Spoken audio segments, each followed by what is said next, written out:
The digital display on the wall of the penthouse office was a pulsing, rhythmic crimson.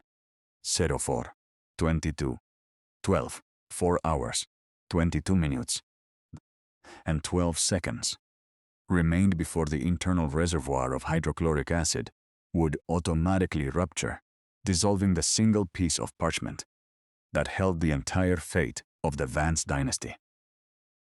The air in the room was suffocatingly thick, heavy with the chemical stench of a suppressed thermite fire, and the bitter, sharp odor of expensive cologne gone sour from sweat. On the center of the hand-carved mahogany desk sat the object of everyone's terror, a rectangular chest no larger than a boot box, forged from ancient, blackened Lebanon cedar and reinforced with bands of rusted, hand-beaten iron. It was the sovereign's vault, a 16th-century relic that had survived 3 wars, 2 assassinations, and most recently, a targeted firebombing designed to erase the last will and testament of the billionaire patriarch, Maximilian Vance. "Use the hydraulic spreader, Assistant Davis," he said, his silk tie loosened, his face pale under the harsh fluorescent work lights that had been wheeled into the office. His hand shook as he pointed a manicured finger at the ancient lock. "We don't have time for this precision nonsense. Cut the iron bands. Force the lead. If we apply more than 40 pounds of external pressure to the frame, the secondary counterweights will drop," Dr. Harrison replied, his voice brittle with exhaustion. He was the director of the International Locksmith Guild, a man who had spent 30 years cracking high-security vaults from Zurich to Tokyo. Right now, his forehead was pressed against a digital endoscope, his fingers hovering over a set of titanium tension wrenches. The heat from the bomb gasoline didn't just scorch the wood, Davis. It melted the internal lid seals. The tumblers aren't dropping because they are fused to the bronze core. If you use force, the glass vial inside cracks. The acid releases.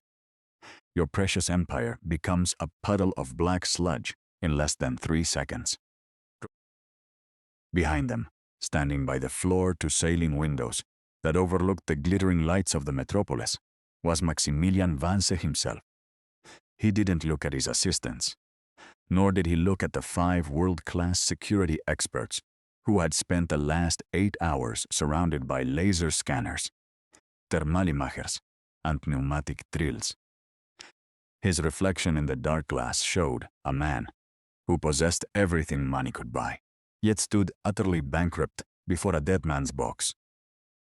$800 million, Maximilian said, his voice dangerously low, cutting through the whir of the diagnostic machinery. That is the liquidity value tied to the signature inside that chest. If that document dissolves, the board takes the company by sunrise. My father didn't build this empire to have it stolen by a flawed spring and a gallon of cheap gasoline. He turned slowly, his eyes cold as ice, as they swept over the room full of elite minds. "I flew you all here on a private jet. I paid your retainer before you even boarded. And you are telling me that a box made by a long-dead carpenter is smarter than your entire multi-million-dollar laboratory." Dr. Harrison pulled back from the endoscope, wiping grease from his trembling hands with a linen cloth. "With all due respect, Mr. Vance, this isn't a digital firewall. It's a dynamic mechanical puzzle. The lock uses the natural expansion and contraction of the cedar wood itself as a final deadbolt. The fire expanded the outer grain, but the core remained cold. The lock is blind now. We cannot see through the density of the wood with X-rays, and our ultrasonic sensors are getting nothing but echo. No one alive today understands the variance of this specific artisan's grain logic. To open it without the key, you don't need a locksmith. You need the man who built it. And he has been dead for 400 years. Davies stepped forward, checking his platinum watch for the 20th time. "There is one option left, Sir. It's absurd, but the local police log recorded a report 2 months ago.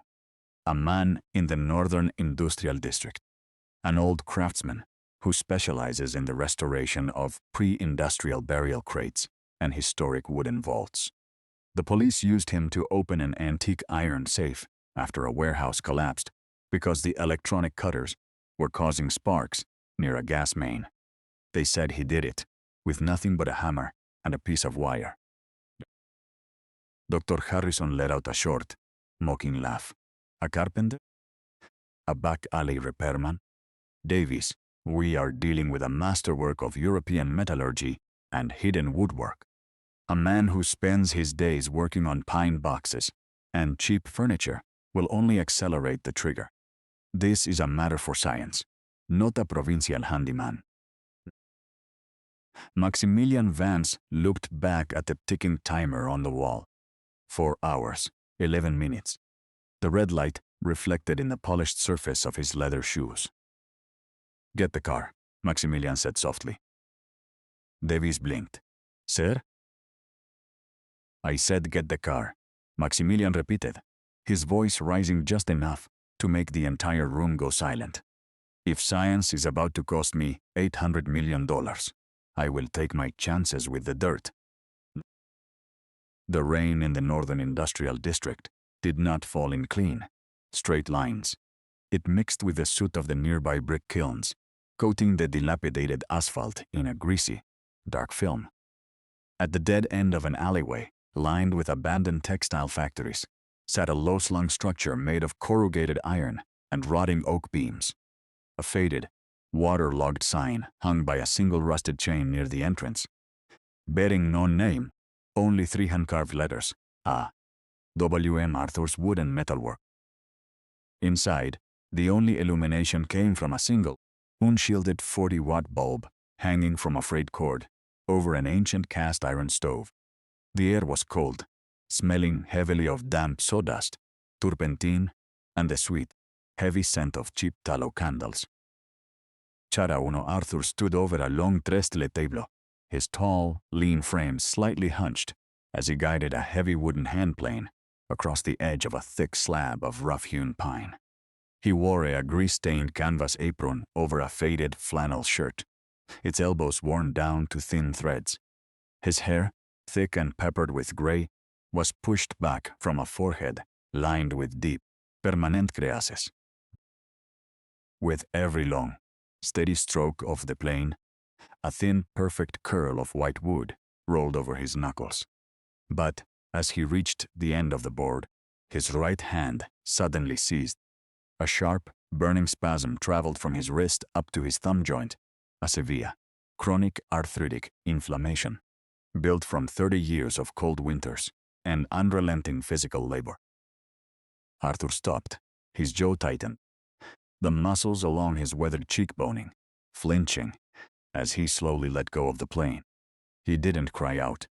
He simply tucked his trembling right hand deep into his apron pocket, closing his eyes until the white-hot flash of pain subsided into a dull, throbbing H. Daddy? The voice was small, thin, and came from the darkest corner of the workshop. Arthur's expression instantly shifted. The harsh, exhaustion-born tension on his face vanished, replaced by a quiet, protective softness. He turned slowly, keeping his right hand hidden in his pocket, as he looked toward an old, overturned wooden shipping crate that had been converted into a makeshift child's desk. Lily sat there, wrapped in an oversized knitted blanket that had seen too many washings. She was 7 years old, her face pale and her eyes unnaturally large, bright with an intelligence that seemed too heavy for her small frame. Around her neck hung a small, polished wooden sparrow on a piece of leather twine, a toy Arthur had carved for her from an old apple tree root. I heard the wood stop singing, Lily said, her voice barely louder than the patter of the rain against the tin roof. She didn't look at the space around her. Her eyes remained fixed on the small circle of yellow light from her desk lamp. Ever since the night the apartment building downtown had collapsed, trapping her in a dark, suffocating concrete crawl space for 14 hours while her mother breathed her last beside her. Lily could not tolerate enclosed rooms. She only felt safe here, in the wide, drafty chaos of her father's workshop, where the walls were high and the exit doors were always propped open with iron weights. The wood just needed to rest for a moment. Little bird, Arthur said.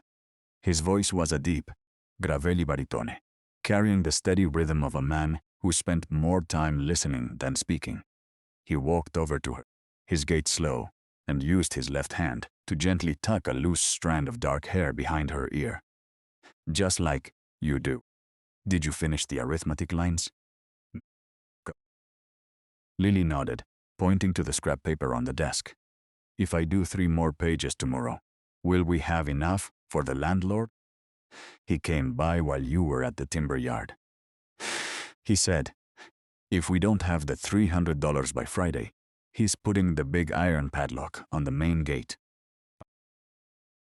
Arthur's left hand tightened slightly against the edge of the table, but his smile remained steady.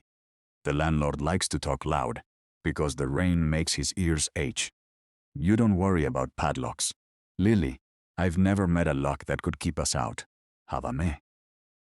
Before Lily could answer, the puddle outside the open workshop doors suddenly erupted in a blinding flash of white light. The low, expensive thrum of a 12-cylinder engine drowned out the sound of the rain. 2 massive, blacked-out SUVs tore through the narrow alleyway, their tires spraying mud against the wooden walls of the shop before coming to a sudden, synchronized halt. Lily flinched, her fingers instantly clutching the wooden sparrow around her neck. She pulled her knees up to her chest, her breathing turning shallow and rapid, the first signs of the panic attacks that always threatened to choke her when the outside world intruded too loudly. Stay behind the bench, Lily, Arthur murmured, his voice dropping into a flat, hard register.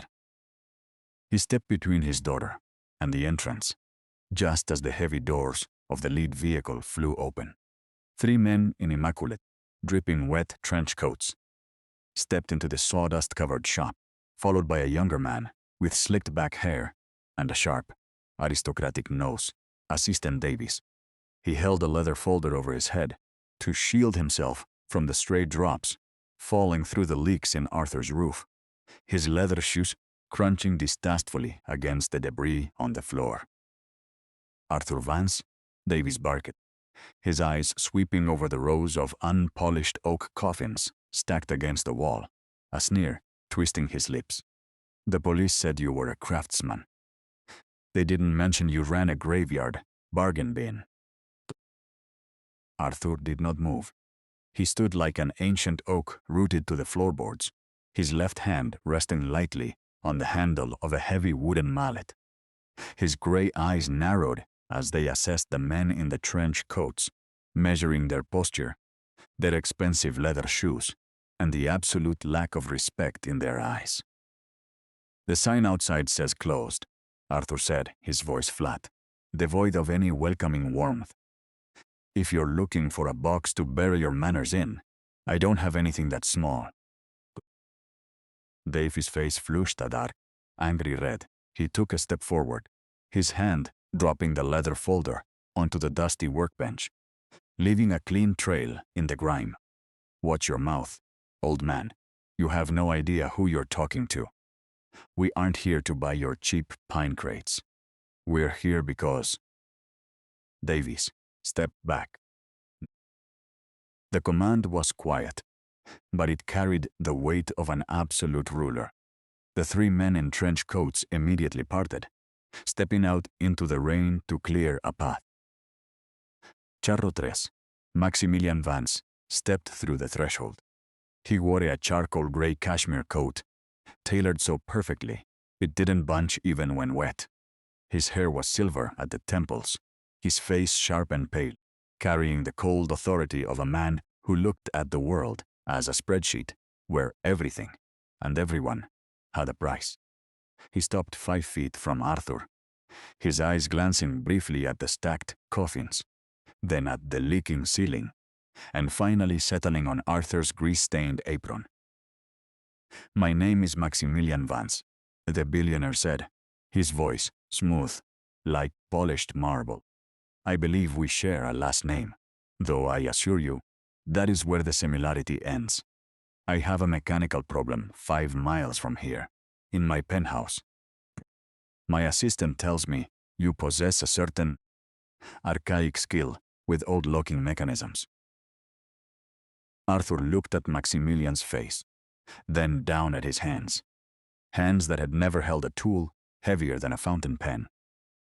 "I repair historic furniture and build resting places for the dead. I don't do house calls for people who think a name gives them the right to kick my doors open." Davis stepped forward again, his finger twitching. "Listen here, you arrogant." Maximilian raised a single hand, and Davis immediately choked back his words. The billionaire didn't break eye contact with Arthur. A 16th century cedar vault. It belonged to the Duke of Savoy. Tonight, it was targeted in an arson attempt. The iron bands are warped by heat, the internal lead seals are liquefied, and the security systems are locked in a fail-safe state. Inside is a document that dictates the survival of my family's corporation. There are 3 hours and 30 minutes left before an automatic chemical trigger destroys it from within. Arthur let out a short, dry breath through his nose. Savoyard craftsmanship. Double-pinned bronze tumblers with a counterweighted lever system. "The lock isn't jammed, Mr. Vance. It's morning. When that specific cedar gets hot, it bleeds resin into the core. The more your high-priced experts try to force it, the tighter the wood grips the iron." For the first time that night, Dr. Harrison's clinical analysis was proven right by a man who smelled of pine shavings. Maximilian's eyes sharpened. "You know the box?" "I know the men who built it," Arthur replied, his voice softening just enough to reveal the true artisan beneath the gruff exterior. "They didn't build locks to protect gold. They built them to protect secrets. You can't open a Savoyard chest with tools that rely on electricity. You have to understand how the tree grew." "Name your price," Maximilian said, reaching into his coat for a sleek, leather-bound checkbook. 10,000? 50,000? Open that box before sunrise, and I will write a check that will allow you to burn this miserable shack down and buy a real shop anywhere in the state. Arthur looked at the checkbook. The memory of the landlord's threat. The $300 due by Friday. The iron padlock on the gate flashed behind his eyes. His right hand throbbed painfully in his pocket, a reminder of his physical limits. He could take the money. He could end the debt tonight. He opened his mouth to speak, to tell the billionaire to leave his shop, when a soft, ragged wheeze came from behind the workbench. Lily was gasping for air. The sudden influx of strange men, the shouting, and the heavy, metallic smell of the idling luxury vehicles outside had triggered her asthma. Her small hands were clawing at her throat, her face turning a terrifying shade of gray as she struggled to pull the cold, damp air into her lungs. Arthur forgot about Maximilian. He forgot about the $800 million box. He dropped the mallet, scrambled around the heavy workbench, and splayed his long arms around his daughter, pulling her trembling body against his chest. "Easy, little bird, easy," Arthur whispered, his gravelly voice suddenly rich with a terrifyingly fierce tenderness. "Focus on my breath. Just my breath. 1, 2, smell the pine. Just the pine." But the workshop air was too damp, too choked with the exhaust fumes drifting in through the open doors. Lily's chest heaved violently, her eyes rolling back. Maximilian Vance looked at the scene, his brow furrowing. He didn't see a child in danger. He saw a biological impediment to his schedule. He glanced back at Davis, then reached into his pocket. He didn't pull out money. Instead, he pulled out a small, rectangular block of dark, highly aromatic wood. A fragment that had been blown off the sovereign's vault during the firebombing. "The box is made of true ancient Lebanon cedar," Maximilian said, his voice cutting through Lily's ragged gasps. "The resin inside hasn't been exposed to air in 4 centuries. My father used to keep a piece of it on his desk. He claimed the oil from the wood cured his respiratory ailments during the winters." He threw the piece of wood onto the table. It landed with a soft thud near Lily's hand. The moment the scorched wood hit the air, a sharp, crystalline aroma filled the small space around the desk. A scent that was a mixture of dry earth, ancient honey, and a deep, medicinal camphor. It was completely different from the heavy, wet soot of the industrial district. Lily's frantic breathing caught. She reached out with a trembling hand, her small fingers closing around the burnt fragment. She pulled it to her nose, inhaling deeply. Within 3 breaths, the violent heaving of her chest began to slow. The gray color in her lips receded, replaced by a faint, natural pink. She leaned her head back against Arthur's shoulder, her eyes closing as she drifted into an exhausted, safe sleep. Arthur held his daughter for a long time, listening to the steady, quiet rhythm of her heart. Then, he slowly picked up the piece of ancient cedar, examining the fine, incredibly dense grain lines that had survived the fire. He knew this wood. He knew exactly what it required. He stood up, his face expressionless as he carefully laid Lily down on the blanket-lined crate, tucking the edges around her small shoulders. He turned back to Maximilian Vance. "I don't want your $50,000. Mr. Vance," Arthur said, his voice dangerously low as he reached for an old canvas tool roll on the wall. "But when I open your box, I keep the wood that is damaged. Every single shaving of it." Maximilian nodded once. A cold, transactional agreement. "Deal. Get in the car." The interior of the luxury SUV was a silent capsule of leather and ambient blue light, isolating its passengers from the chaotic roar of the city outside. Arthur sat in the rear captain's chair, his massive, grease-lined hands resting awkwardly against the pristine cream upholstery. Lily lay stretched across his lap, her head cradled by his left arm, her small fingers still tightly clutching the scorched fragment of Lebanon cedar. She was breathing deeply, her small chest rising and falling in a steady, unbroken rhythm that was the only thing keeping Arthur from demanding the driver stop the vehicle. Maximilian Vance sat opposite him, staring out the tinted window at the passing neon blur of the financial district. He hadn't spoken since they left the workshop. To him, the man sitting across from him was not a human being. He was a highly specific, unpredictable tool fetched from a scrap heap, a temporary asset to be used and discarded before the market opened at 8 o'clock. "The clock is down to 2 hours and 40 minutes, Davis said from the front passenger seat, his eyes glued to a tablet that was syncing with the security feeds in the penthouse. Dr. Harrison's team tried to use a localized liquid nitrogen spray to shrink the iron bands, but the thermal sensors inside detected the temperature drop. The acid release mechanism is priming. If we don't have a physical key or a perfect structural bypass within 90 minutes, the internal chamber floods.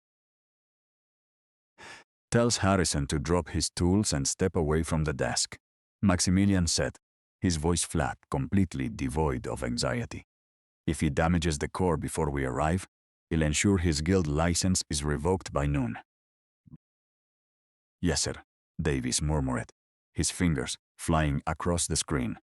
He glanced into the rearview mirror, his eyes locking onto Arthur's sorn canvas tool roll that sat on the floorboards between them.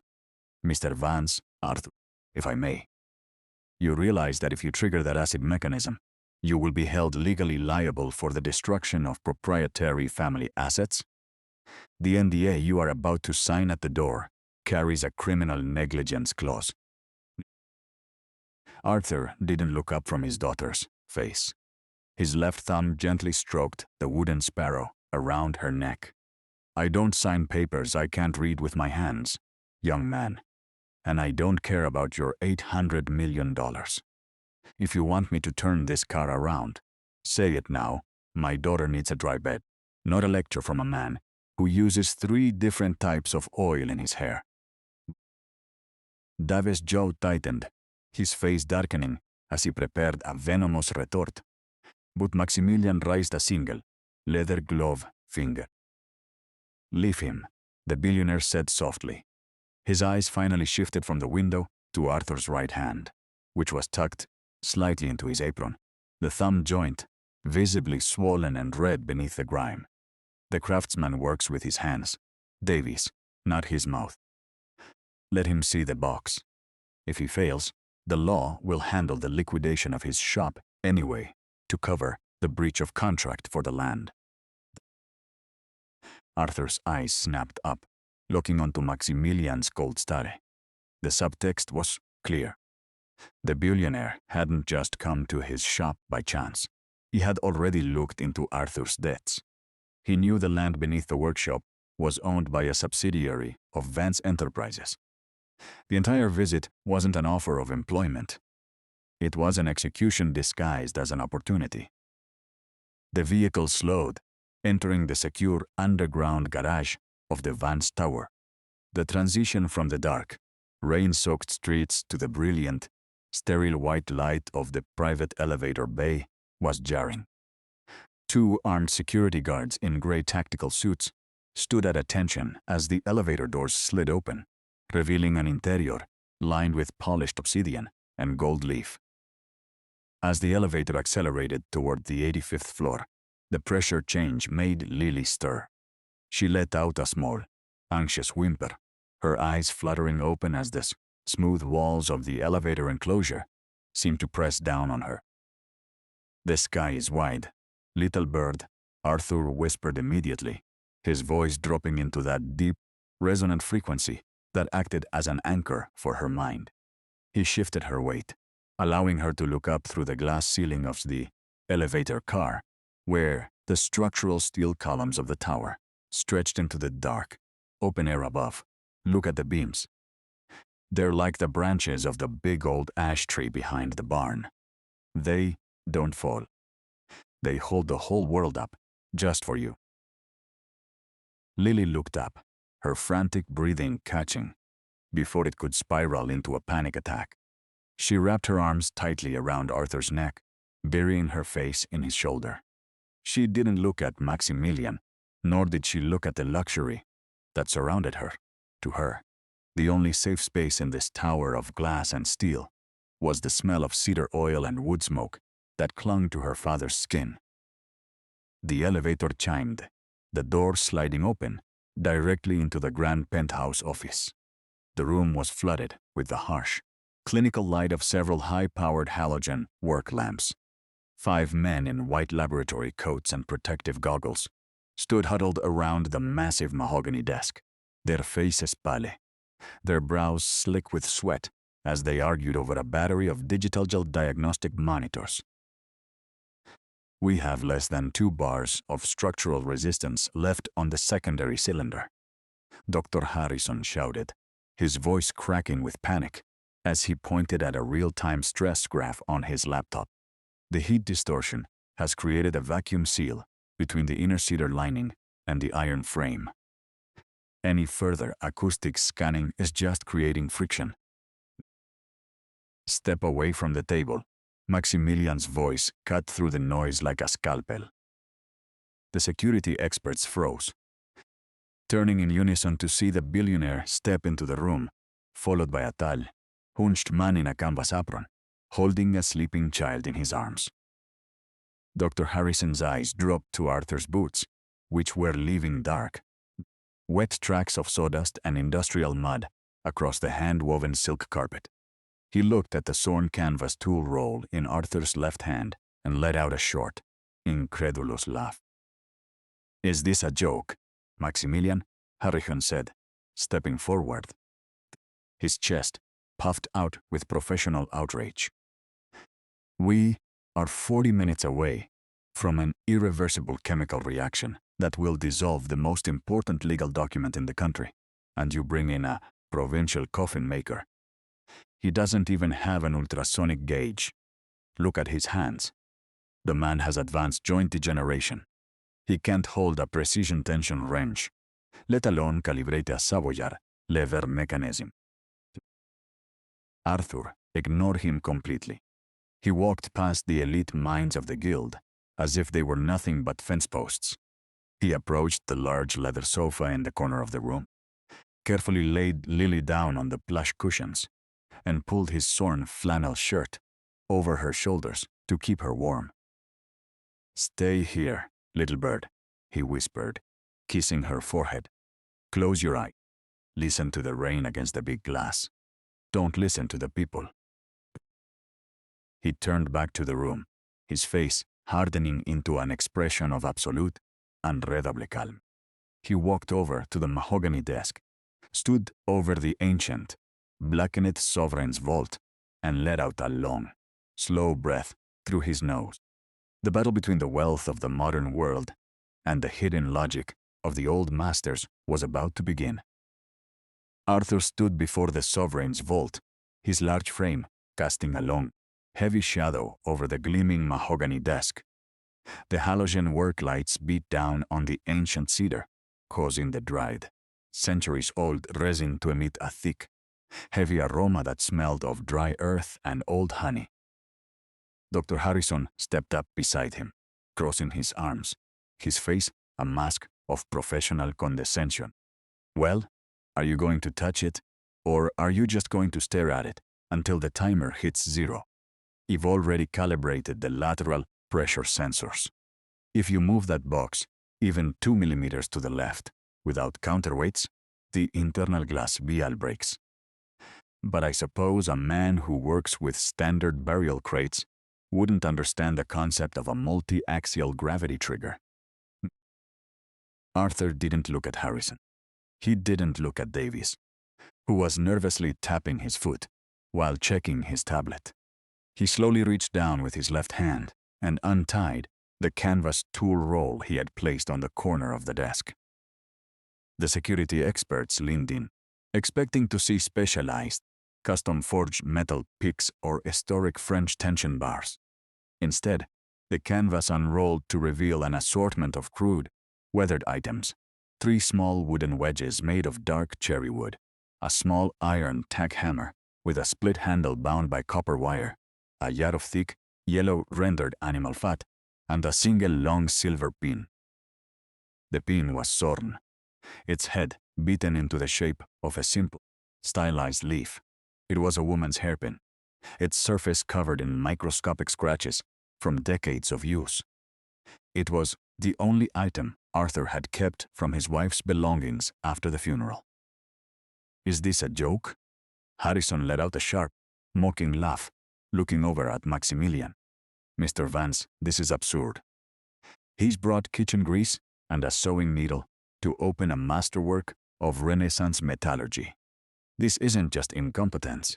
It's an insult to the entire discipline of asset protection." "Be quiet," Maximilian said.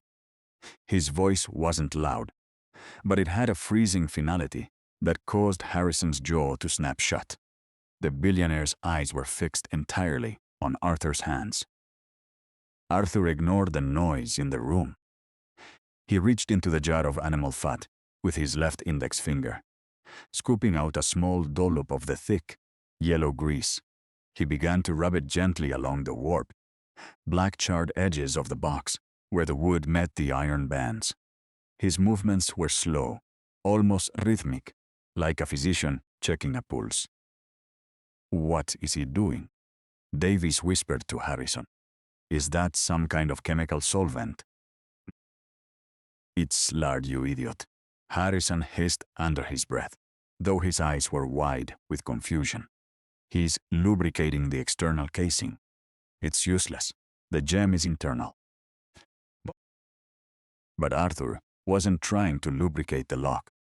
He was using the thick fat to seal the microscopic cracks in the wood that had been caused by the fire.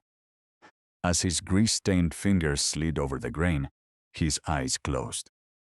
He was no longer in the 85th floor penthouse.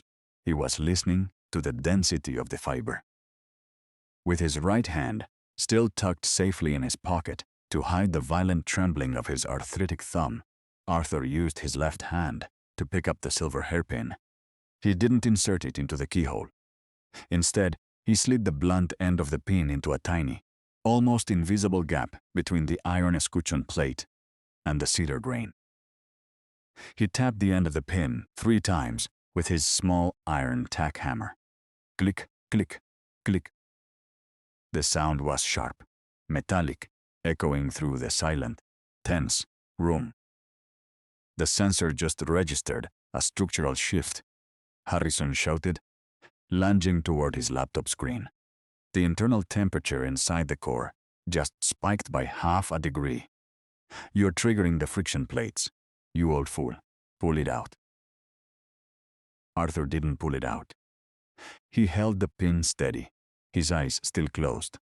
He felt the silver metal transmit a tiny, vibrocam vibration through the bone of his hand. The wood was moving. The heat from the thermite bomb had created an internal vacuum, forcing the cedar lining to expand outward against the bronze tumblers, holding them in a vice-like grip. The digital tools Harrison had used were trying to pull the tumblers against the grain, which only caused the wood to splinter inside the core, locking the mechanism even tighter. Arthur didn't fight the wood. He needed to use the wood's own weight to push the tumblers back into their natural grooves. "Turn off the lights," Arthur said, his voice a low, commanding rumble that seemed to vibrate through the floorboards. Dave's blinked. "What?" "No, we need the halogens to monitor the real-time thermal data." "I said turn them off," Arthur repeated, his eyes opening. His gray gaze looking onto Maximilian with absolute authority.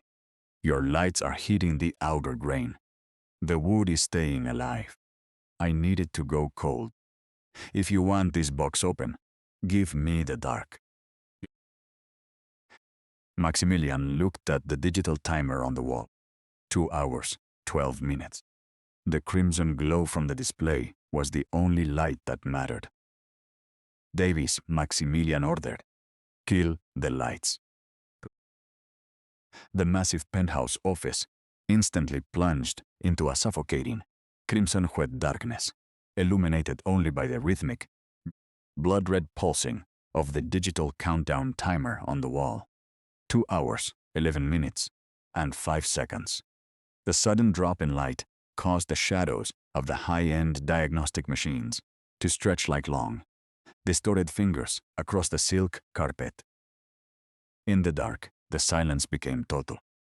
The elite guild engineers stood frozen, their breath catching in their throats, while Dr. Harrison stared blankly at his laptop screen, which was now the only source of pale blue light left in the room. Arthur stood unmoving before the desk. Without the glare of the halogen lamps, his secondary senses took over. He pulled his swollen, arthritic right hand out of his apron pocket. The joint of his thumb was raw, throbbing with a dull, white-hot agony that threatened to compromise his grip. He didn't care.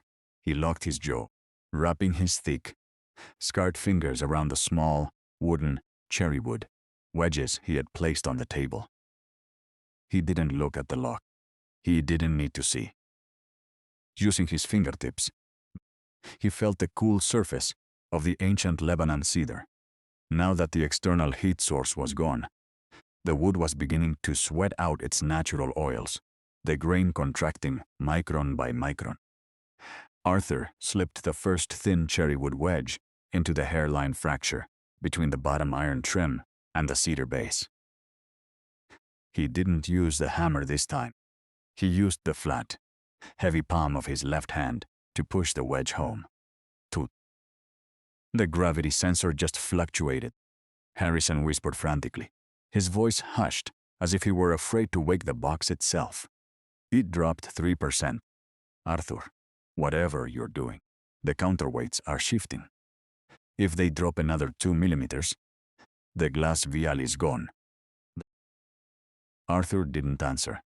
He was listening to the subtext of the wood. To an untrained ear, the room was silent.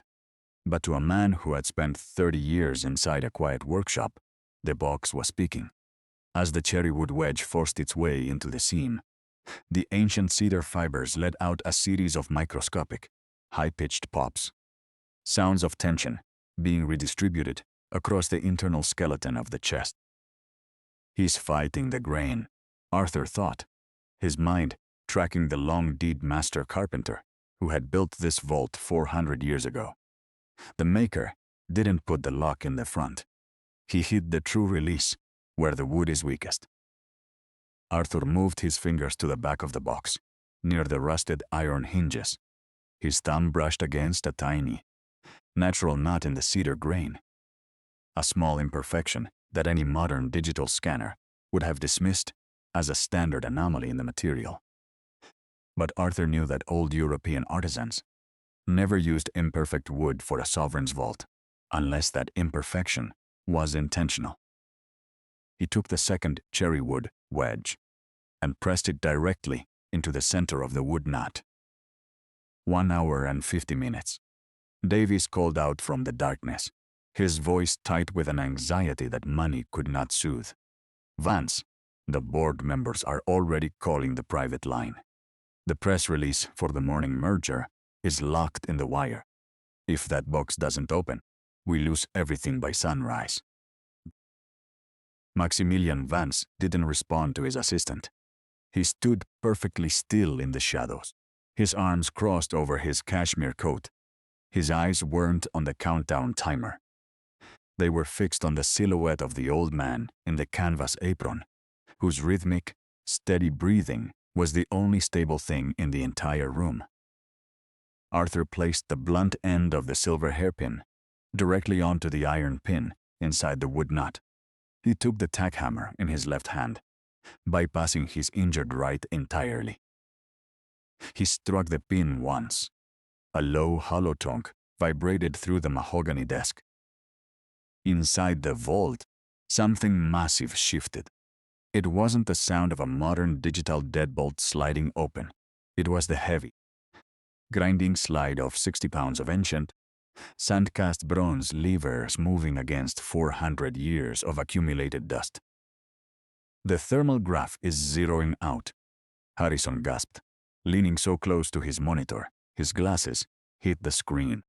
The lead seals aren't melting anymore. They're resetting. The internal pressure inside the acid chamber just dropped to 0. He neutralized the trigger.